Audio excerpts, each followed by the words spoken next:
Hello दोस्तों, आज मैं आपके सामने एक बहुत ही बढ़िया साउथ मूवी की एक्सप्लेनेशन को लेकर आया हूँ। मूवी का नाम है मामन। मूवी को ऐसे प्रेजेंट किया गया है कि ये आपको इमोशनल कर देगा, इसलिए रिक्वेस्ट है कि मूवी को लास्ट तक जरूर देखना। तो चलिए शुरू करते हैं बिना किसी देरी के। मूवी की शुरुआत में एक घर में गोद भराई का फंक्शन चल रहा होता है, जिसे लोग धूमधाम से मना रहे होते हैं। तभी एक औरत बोल पड़ती है कि गिरिजा कहाँ है। गिरिजा, जो कि इम्भा, हमारा हीरो की बहन है। गिरिजा की शादी को 10 साल हो चुके हैं और अभी तक उसकी कोई संतान नहीं हुई है। यहाँ का कल्चर ऐसा होता है कि कुछ औरतें बांझ औरतों को ऐसे फंक्शन में नहीं बुलाती हैं, क्योंकि ऐसे लोगों को वो लोग अशुभ मानते हैं और अगर कोई गलती से आ भी जाए तो उसे खरी खोटी सुनाते हैं, ताना मारते हैं। इसी वजह से गिरिजा वहाँ आती तो है, लेकिन सबके सामने नहीं आती है, कहीं दूसरे रूम में होती है। गिरिजा की माँ गिरिजा को बुलाने के लिए उसके भाई को भेजती है, क्योंकि उसे भी पता है कि गिरिजा उसके बुलाने पर नहीं आएगी। यहाँ देखते हैं कि गिरिजा का पति उसे समझा रहा है कि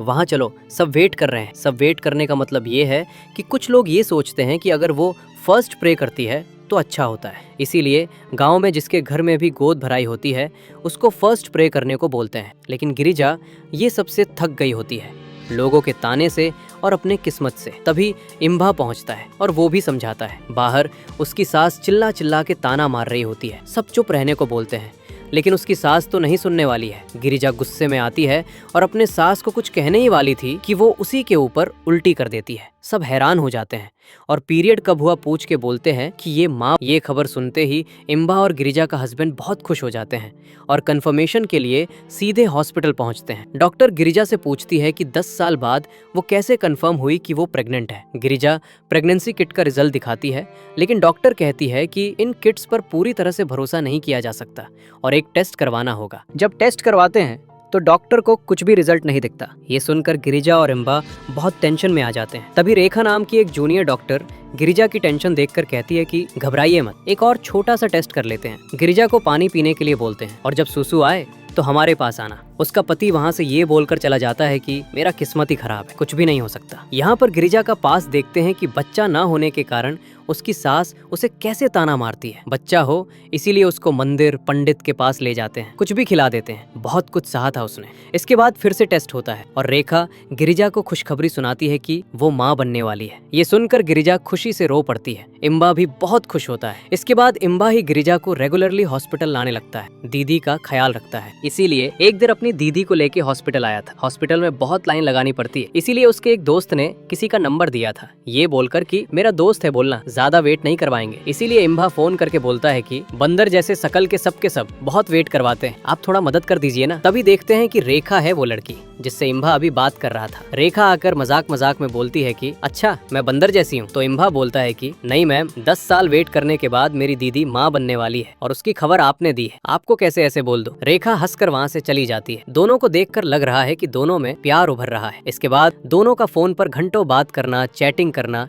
ऐसे ही चलने लगा। असल में रेखा को इम्भा का अपनी दीदी के लिए प्यार देखकर उससे प्यार हो जाता है। कुछ ही दिनों बाद गिरिजा का गोद भराई का फंक्शन मनाया जाता है। इस फंक्शन में सब शादीशुदा लोग गिरिजा को हल्दी चंदन लगाकर आशीर्वाद देते हैं। गिरिजा अपने भाई को भी ये रस्म करने को कहती है, लेकिन एक बूढ़ी औरत मना कर देती है, ये बोलकर कि एक कुंवारा लड़का ये रस्म कैसे कर सकता है। मैं अगर वहाँ होता उस बूढ़ी को वहाँ ही गला दबा देता। गिरिजा बोलती है कि मेरा पापा तो कर सकते हैं, अपने भाई को बाप का दर्जा दे देती है। ये सुनकर सब चुप हो जाते हैं। इम्बा वो रस्म पूरा करता है। ये सीन तो इमोशनल कर दिया यार। बहुत जल्द ही गिरिजा की डिलीवरी का टाइम आता है और उसे हॉस्पिटल में एडमिट किया जाता है। डॉक्टर डिलीवरी के बाद फैमिली मेंबर्स को खुशखबरी सुनाती है कि गिरिजा को बेटा हुआ है। सभी लोग बहुत खुश होते हैं, लेकिन डॉक्टर एक और बात बोलती है कि डिलीवरी के दौरान बच्चा गले में नाल लपेटे हुए पैदा हुआ है। ये बात जब बाकी लोगों को पता चलती है तो वहाँ की कुछ औरतें कहती हैं कि ये तो अपशकुन है, मामा को यहाँ नहीं रहना चाहिए। इम्बा को अपने भांजे को देखने का बहुत मन है, पर वो लोग कहाँ समझने वाले हैं। वो लोग तो उसे वहाँ से दूर भेज देते हैं। इम्बा एक जगह खड़ा होकर रो रहा था, कितना खुश था बेचारा, कितना कुछ सोचा था। तभी रेखा वहाँ और कांग्रेचुलेशंस बोलती है। वो देखती है कि ये तो रो रहा है, पूछती है क्या हुआ, बच्चे से नहीं मिलोगे। उसे पता चलता है कि बच्चे के गले में नाल लपेटे हुए पैदा होने के कारण मामा का पास रहना अशुभ है, इसीलिए लोगों ने उसे बच्चे से दूर रहने के लिए बोला गया है। रेखा बोलती है कि आज के टाइम में हजारों लोग अपने बेकार डाइट, बेकाने की वजह से अपनी बॉडी को खराब कर रहे हैं, जिसकी वजह से डिलीवरी नॉर्मल नहीं हो पा रही है। दुनिया भर में पता नहीं कितने बच्चे ऐसे जन्म लेते हैं। क्या इसके लिए उन लोगों का मामा जिम्मेदार है। इतना सुनकर वो वहाँ से भाग कर जाता है, सबको धक्का दे देता है, जिसकी वजह से उसका जीजा भी गिर जाता है। उसे सिंघम नाम का एक आदमी पकड़ लेता है। डॉक्टर उस बच्चे को इम्बा के गोद में दे देती है। इम्बा गोद में उठाकर बच्चे को बोलता है कि बोलो मैं कौन हूँ, बोलो मामा, और माथे को चूमता है। इसके बाद इम्बा पूरे हॉस्पिटल में मिठाई बांटता है। रेखा को थैंक यू बोलने जाता है, लेकिन रेखा तो इसकी बात ही नहीं सुन रही, इग्नोर कर रही थी। पूछने पर बोलती है कि कल मैं क्या बोली थी, ध्यान से सुना?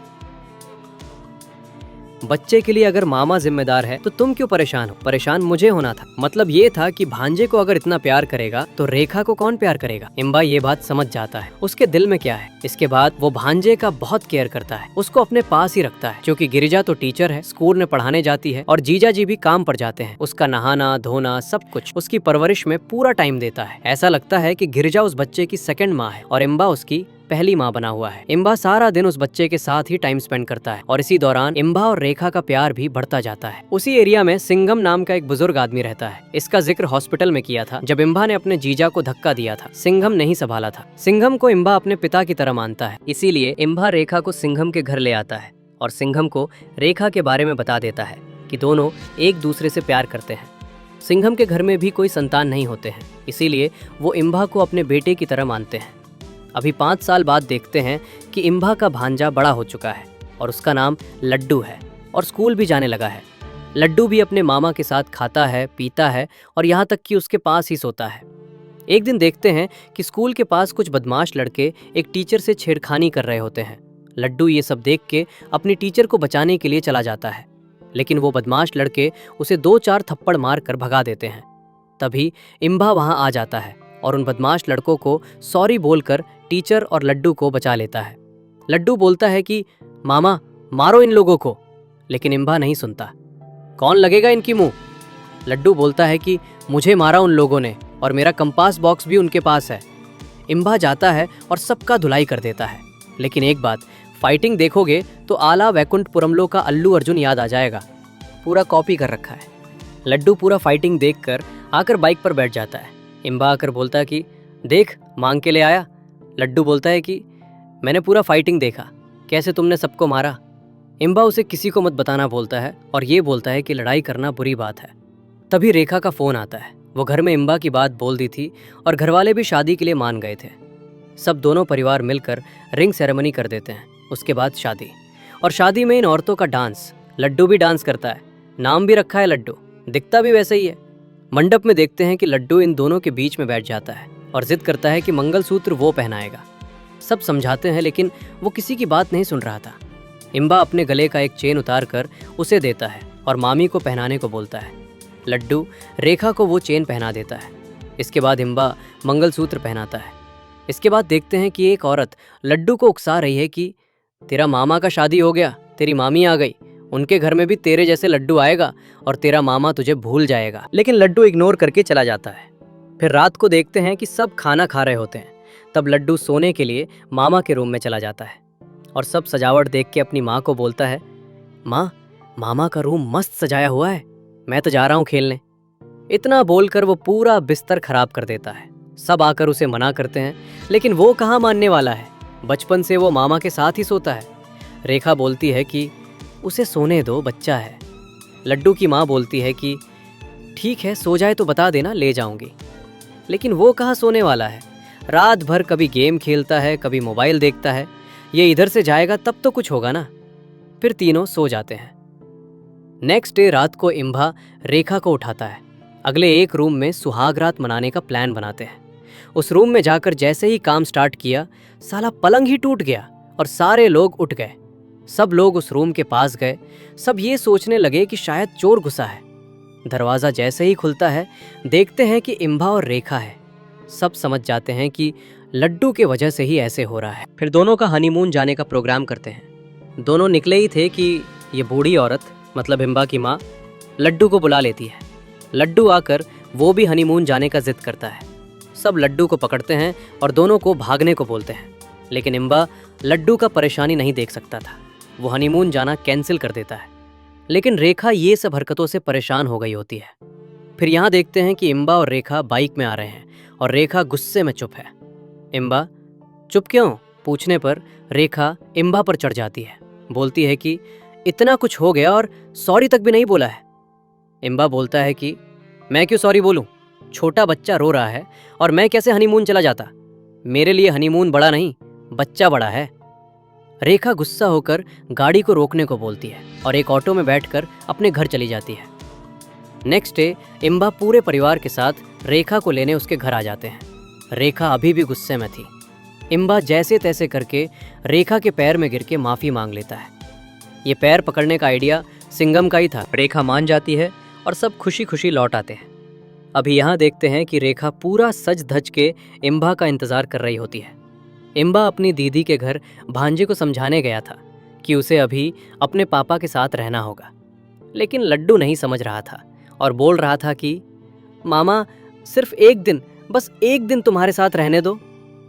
इम्बा उसे समझा नहीं पाता और उसे लेकर अपने घर फिर से ले आता है। रेखा जैसे ही देखती है कि लड्डू तो फिर से आ गया, वो गुस्से में सारे मेकअप उतार कर सोने लगती है। फिर एक दिन यहाँ देखते हैं कि इम्बा की माँ गिरिजा के घर आई हुई है और गिरिजा को कहती है कि इम्बा और बहू ढंग से बात भी नहीं कर रहे और इसकी वजह तुम्हारा बेटा लड्डू है। वो गिरिजा से कहती है कि वो उसे संभाले। ये सुनकर गिरिजा कहती है कि 10 साल बाद तो मेरा बेटा हुआ और उसकी परवरिश में इम्बा ने उसको बहुत प्यार दिया, जिस वजह से अब लड्डू और इम्बा के बीच का रिश्ता बहुत मजबूत बन गया है। इसमें उसके बेटे लड्डू की क्या गलती है जो वो उसे दोष दे रही है। इम्बा की माँ कहती है कि आखिर लड्डू ऐसा बिहेव क्यों कर रहा है? एक बार तो रेखा ने भी कहा था कि डॉक्टर को दिखाओ, लेकिन तेरा भाई गुस्सा हो गया। ये सुनकर गिरिजा का गुस्सा और बढ़ जाता है और कहती है कि मेरा बेटा पागल नहीं है जो मैं उसे डॉक्टर के पास ले जाऊं। दोनों के बीच गर्मा गर्मी बढ़ जाती है और गिरिजा अपनी माँ को घर से निकल जाने को बोलती है। अगले दिन घर में फंक्शन चल रहा होता है, लड्डू का कान छिदवाने का। लड्डू का कान जब छेद करने जाते हैं तो वो मना कर देता है, जिसकी वजह से इम्बा लड्डू को बोलता है कि बिल्कुल दर्द नहीं होगा, तो लड्डू उसे अपना कान छिदवाने को बोलता है। रेखा बहुत मना करती है, लेकिन इम्बा लड्डू के लिए अपना कान छिदवा लेता है और लड्डू भी अपना कान छिदवा लेता है। इसके बाद रेखा इम्बा को बहुत सुनाती है। गिरिजा भी इम्बा को बुलाती है और सुनाने लगती है कि तेरी बीवी मेरे बेटे को पागल बोलती है। तभी रेखा भी वहाँ आ जाती है और बोलती है कि वो पागल नहीं बोल रही थी, लड्डू जो हाइपर हो जाता है उसके बारे में बोल रही थी। गिरिजा तो किसी की बात को सुनने वाली नहीं थी। गिरिजा फिर इम्बा को बोलती है कि आज के बाद तुम मेरे घर पर मत आना और ना ही मैं तुम्हारे घर आऊँगी, और हाँ, मेरे बेटे को भी अपने साथ मत ले जाना। इस तरह देखते ही देखते इम्बा के सामने रेखा और गिरिजा के बीच लंबा झगड़ा शुरू हो जाता है। यहाँ देखते हैं कि गिरिजा इम्बा को इतने सारे बातें जो बोली थी उसके लिए दुखी है। असल में वो जानबूझकर ही ऐसे किया था।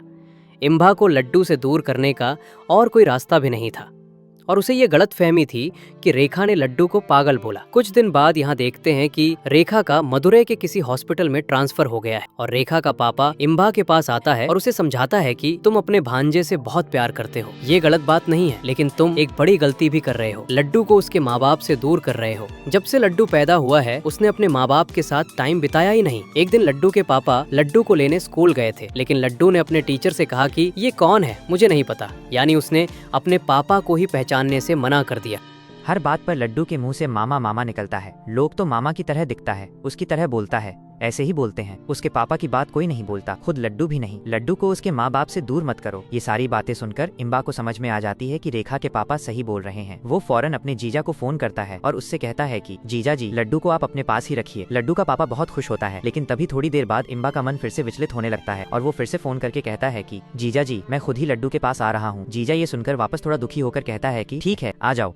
इम्बा लड्डू के पास जाता है और अपना आखिरी कहानी सुनाता है। एक राजा था, अपना काम खुद करता था, खुद ब्रश करता था, खुद नहाता था, अच्छी पढ़ाई करता था, अपने मम्मी पापा के साथ रहता था। लड्डू पूछता है कि क्या उसका कोई मामा नहीं है। इम्बा बोलता है कि है, लेकिन दूसरे गांव में है। इतना बोलकर इम्बा बहुत रोता है क्योंकि ये उसकी आखिरी कहानी होती है। अभी देखते हैं कि इम्बा मदुरै में है। वो अपने दोस्त को फोन करके पूछता है कि लड्डू कैसा है, तो उसका दोस्त बोलता है कि तुझे याद कर रहा था, तो उसकी माँ ने मारा तो रो रहा है। यह सुनकर इम्बा की आंखों में आंसू आ जाते हैं। इसी दौरान लड्डू को बुखार हो जाता है। डॉक्टर उसके पापा को बोलते हैं कि इसको रोने मत देना, नहीं तो हालत बहुत खराब हो सकती है। कुछ दिन बाद इम्बा को उसका दोस्त फोन करके बोलता है कि लड्डू अभी ठीक है, अपने मम्मी पापा के साथ बहुत खुश है और अपने मामा को तो अभी याद भी नहीं करता है। ये सुनकर इम्बा खुश हो जाता है है, उसका लाइफ भी सही चलने लगती है। कुछ दिन बाद रेखा इम्बा को खुशखबरी दे देती है कि वो बाप बनने वाला है। वह बहुत खुश हो जाता है और घर में फोन करके अपनी माँ को बोल देता है। उसकी माँ कुछ मिठाई लेके गिरजा के घर जाती है। लड्डू बाहर खेल रहा होता है, उसको बुलाती है और उसको मिठाई खिलाती है और बोलती है कि तू अगर अच्छा बच्चा बन के रहता तो तेरा मामा पास ही रहता ना। तो लड्डू बोलता है कि क्या मेरे शरारत की वजह से मामा भगवान के पास चले गए हैं? ये सुनकर गिरजा की माँ सदमे में पड़ जाती है और बोलती है कि ये क्या बोल रहा है। लड्डू अपनी नानी का हाथ पकड़कर अंदर ले जाता है और अलमारी खोल के दिखा देता है कि इम्बा के फोटो पर जीते जी ही फूलमाला चढ़ाया गया है।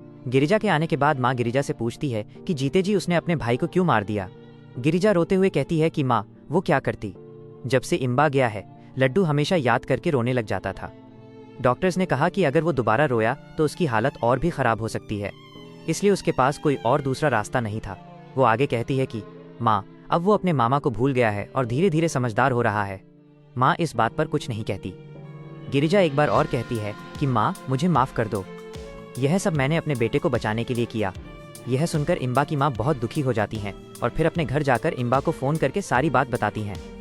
लेकिन इम्बा को इस चीज से कोई दिक्कत नहीं होती। वो कहता है कि वो उसकी बड़ी बहन है, उसने जो किया अपने बेटे की भलाई के लिए ही किया है। यहाँ देखते हैं कि रेखा की फ्रेंड अपने पति के साथ उनके घर आती है। बातों बातों में इम्बा को पता चलता है कि असल में रेखा का मदुरै में तबादला अपने आप नहीं हुआ था, बल्कि रेखा ने जानबूझकर अपना तबादला वहाँ करवाया था। यह सुनकर इम्बा हैरान हो जाता है, लेकिन वो रेखा से कुछ नहीं कहता और समझ जाता है कि ये सब उसका लड्डू से दूर करने का प्लान था। कुछ ही दिनों बाद इम्बा के एक फ्रेंड की शादी होती है, जहाँ इम्बा और रेखा दोनों शामिल होने के लिए जाते हैं। इम्बा की सारी फैमिली भी वहाँ आई होती है। इम्बा की नजर लड्डू पर पड़ती है और वो उसे दूर से देखता रहता है। इम्बा आज उसे देखकर बहुत खुश हो जाता है, क्योंकि उसे डर था कि कहीं लड्डू वापस वैसा ही न हो जाए और रोने न लगे। इम्बा बहुत अफसोस करता है कि वो लड्डू के पास नहीं जा सकता। इम्बा अकेले बैठकर दुखी हो रहा होता है। इधर इम्बा का जीजाजी रेखा से मिलकर बोलते हैं कि क्या तुमने इम्बा को मना किया है लड्डू से बात करने को? रेखा बोलती है कि नहीं तो। उसके बाद जीजाजी बोलते हैं कि लड्डू को रोते रोते दौरे आने लगते हैं, उसकी माँ उसे मारती है। ये सब सुनकर रेखा दंग रह जाती है। अभी यहाँ देखते हैं कि इम्बा को रोते हुए देखकर उसका एक फ्रेंड वहाँ आता है। फ्रेंड उससे उसकी दुख की वजह पूछता है तो इम्बा अपनी सारी बात उसे बता देता है। फ्रेंड कहता है कि वो उसकी मदद कर सकता है। वो बताता है कि असल में वो वहाँ पर मैजिक शो भी करने आया है। वो लड्डू को बुलाकर कहेगा कि वह उसके मामा को बुला सकता है और जब वो आबरा का डाबरा बोलेगा तो इम्बा पीछे के दरवाजे से सामने आ जाएगा, जिससे लड्डू खुश हो जाएगा। फिर जब वो बोले तो वापस भी चले जाना। इम्बा भी इसके लिए हाँ कह देता है। कुछ देर बाद जब उसका दोस्त स्टेज पर मैजिक शो परफॉर्म कर रहा होता है तो उसकी नजर सामने बैठे उदास और खामोश लड्डू पर जाती है। वो उसके पास जाता है और पूछता है, क्या हुआ बेटा, उदास क्यों हो, तुम्हें क्या चाहिए? लड्डू बोलता है कि उसे उसका मामा चाहिए। दोस्त मुस्कुराकर कहता है, क्या तुम चाहोगे कि मैं मैजिक से उन्हें तुम्हारे सामने लाऊं? स्टेज पर जाके वो आबरा का डाबरा बोलता है और इशारा करता है कि जैसे ही वो ये बोले इम्बा पीछे से आ जाए। लेकिन इम्बा स्टेज पर नहीं आता, क्योंकि उसी वक्त रेखा उसे रोक देती है और अपने बच्चे की कसम दे देती है। वो इम्बा से कहती है, अगर तुम आज उसके सामने गए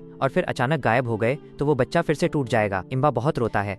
फिर यहाँ देखते हैं कि रेखा गिरिजा और जीजा से विदाई लेने आई है। दोनों से बात करती है और लड्डू के पास जाने लगती है। तभी लड्डू मंगलसूत्र को पकड़ लेता है और बोलता है कि मामा तो भगवान के पास चले गए हैं ना, तो ये क्यों पहनते हो? यह सुनकर वो हैरान हो जाती है। सबके सामने गिरिजा को कहती है कि उसे ऐसे नहीं करना चाहिए था, एक बच्चे के लिए अपने भाई को मार दिया, और सबसे रिश्ता तोड़कर वहाँ से चली जाती है। कुछ दिन बाद देखते हैं कि गिरिजा, उसका पति और लड्डू स्कूटी से जा रहे होते हैं तो वे गलत साइड से चले जाते हैं। तभी एक ट्रक आकर टक्कर दे देता है। गिरिजा और उसके पति को मामूली चोट आती है, लेकिन लड्डू की हालत गंभीर हो जाती है। उसे फौरन हॉस्पिटल ले जाया जाता है। जैसे ही इम्बा को ये खबर मिलती है वो फौरन मदुरै से लौट आता है और सीधे हॉस्पिटल पहुंचता है। इम्बा डॉक्टर को लड्डू से मिलने की इजाजत मांगता है। पहले तो डॉक्टर मना कर देता है, लेकिन इम्बा की जिद और ममता देखकर वो उसे 2 मिनट का समय दे देता है। इम्बा जब लड्डू के पास पहुंचता है तो उसे देखकर खुद को रोक नहीं पाता। उसकी आंखों से आंसू बहने लगते हैं। वो लड्डू के माथे पे चूमता है। उसके चूमने से लड्डू को होश आ जाता है। लड्डू कहता है, मामा तुम मुझे छोड़कर क्यों चले गए? देखो तुम्हारे ना होने की वजह से मेरा एक्सीडेंट हो गया। इम्बा कहता है कि अब मैं कभी तुम्हें छोड़कर नहीं जाऊंगा बेटा, तुम जल्दी ठीक हो जाओ।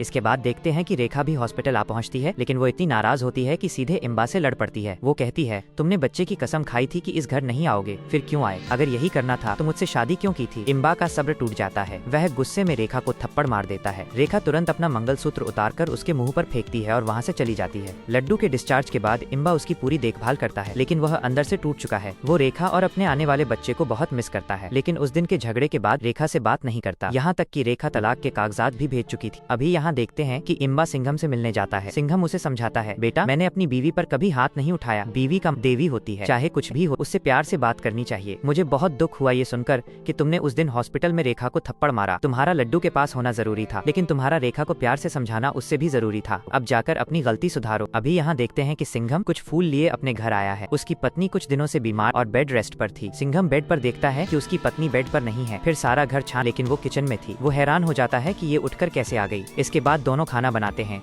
और एक लड़का था जो सिंघम के घर में काम करता था। तीनों मिलकर खाने लगे। सिंघम और उसकी पत्नी की स्टोरी ज्यादा नहीं दिखाई है, लेकिन जितना भी दिखाया है बहुत भावुक कर देता है। नेक्स्ट डे देखते हैं कि इम्बा को उसकी माँ उठाती है और सिंघम की पत्नी गुजर गई है बोलकर खबर देती है। सिंघम की पत्नी को इम्बा बुआ बुलाता था, अपनी माँ जैसे प्यार करता था। ये खबर उसको और तोड़ देती है। सिंघम के घर जाता है और देखता है कि सिंघम की तो दिमाग की हालत ठीक नहीं है। उसकी पत्नी की अंतिम क्रियाएं शुरू हो जाती हैं। सब आए होते हैं, रेखा भी आई है। इम्बा सिंघम को उसकी पत्नी के पास बुलाता है आखिरी बार देखने के लिए। सिंघम बस ये बोलते जा रहा था कि रात को मछली हुई थी, वो ज्यादा खाली है, इसीलिए वो सोई हुई है। सिंघम का तो पूरा जीवन उजड़ गया था। लोग उसकी पत्नी को नई साड़ी पहना रहे थे। सिंघम उन लोगों को मना करके अलमारी से एक साड़ी लेके देता है और बोलता है कि ये उसकी फेवरेट साड़ी है। रेखा को ये साड़ी के बारे में पता था। सिंघम की पत्नी एक बार इस साड़ी के बारे में रेखा को बोली थी कि सिंघम ने पहली बार ये साड़ी गिफ्ट में दी थी। रेखा ये देखकर बहुत रोती है। इधर सिंघम चंदन घिसता है, पत्नी को हल्दी चंदन लगाता है और गजरा लगा देता है। इसके बाद देखते हैं कि सिंघम का घर पूरा सूना हो गया है और उसे अपनी पत्नी की याद जीने नहीं दे रही थी, इसीलिए वो भी अपनी पत्नी के पास चला जाता है। फिर अभी देखते हैं कि इम्बा की माँ को फोन आता है कि रेखा को बेटा हुआ है। ये बात इम्बा को बताती हैं। इम्बा को समझ में नहीं आ रहा है कि वह खुशी मनाएगा या रोएगा। यहाँ देखते हैं कि इम्बा अपने बच्चे को देखने हॉस्पिटल आया है, लेकिन वो चौंक जाता है जब अपने परिवार वालों को भी यहाँ देखता है। रेखा के परिवार वाले इम्बा के परिवार वालों को नहीं देखने दे रहे थे। रेखा का भाई गुस्से में कहता है, इस आदमी ने मेरी बहन को सबके सामने थप्पड़ मारा, अब इसका यहाँ कोई हक नहीं। ये सुनकर गिरिजा खुद को दोषी मानती है और रेखा के घर वालों से हाथ जोड़कर माफी मांगने लगती है। वो कहती है, इस सब की शुरुआत मेरी वजह से हुई, मैं किसी के भी पैर पड़कर माफी मांग सकती हूँ, बस मेरे भाई को माफ कर दो। इम्बा उसे रोकते हुए कहता है, दीदी आपने जो किया वो अपने बेटे के प्यार में किया, इसमें आपकी कोई गलती नहीं है। लेकिन गिरिजा मानने को तैयार नहीं होती। वह खुद को ही हर गलती की जड़ मानती है। उन्हीं के बीच अचानक लड्डू चुपचाप अंदर चला जाता है रेखा के पास। वो मासूमियत से कहता है, मामी मेरी वजह से आप दोनों के बीच झगड़ा हुआ, प्लीज माफ कर दो, मैं अब कभी नहीं रोऊंगा, न मामा के लिए जिद करूंगा।